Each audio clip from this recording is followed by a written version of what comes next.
দেখো কি সুন্দর বাচ্চাগুলোর সাথে খেলছে।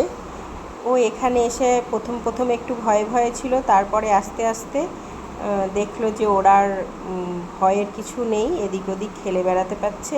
ওকে কেউ কিছু ধরছে না, ওর কেউ ক্ষতি করছে না বলে ও এদিক ওদিক ঘুরে বেড়াচ্ছে আর ভয় পাচ্ছে না। প্রথমে ওরা বুঝে নেয় যে আমি অন্য জায়গায় এসেছি, জায়গাটা কেমন হবে।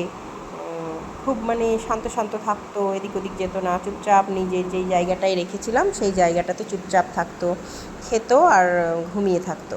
এখন যখন ও বুঝে গেল ওর সেফটিটা, তারপরে দেখো বাচ্চাগুলোর সাথে কি সুন্দরভাবে খেলছে। আমারও ভালো লাগছে। ও এবার চলে যাবে কালকে, তাই আমার ছেলে ওর সাথে একটু খেলে নিচ্ছে, বলছে মা ও তো চলেই যাবে, যাই একটু আমরা খেলে নিই। ওর লাফানোটাও খুব সুন্দর, এই এই ঘর ওই ঘর ডাইনিং খালি ছুটে ছুটে বেড়াচ্ছিল, আর পর্দার নিচে ওদের সাথে লুকোচুরি খেলছিল। আমার বোনের মেয়েটাও আছে আর আমার ছোট ছেলেটাই আছে, ওরও দুজনেই এর সাথে খেলছিল। আর তোমাদের র্যাবিট কেমন লাগে বলবে। র্যাবিট কিন্তু বেশিরভাগ আমি শুনেছি র্যাবিট গাজর খায়, কিন্তু আমি দেখছি এ গাজর খায় না, এ শুধু কলমির শাক খায়। সব সময় কলমির শাক খায়, আদার্স অন্য কিছুও খাচ্ছে কিন্তু অত পছন্দ করছে না, কিন্তু কলমির শাকটা ওর খুব পছন্দের। সব সময় কলমির শাক খেতেও ভালোবাসছে। ঠিক আছে, আজকে চলি, টাটা।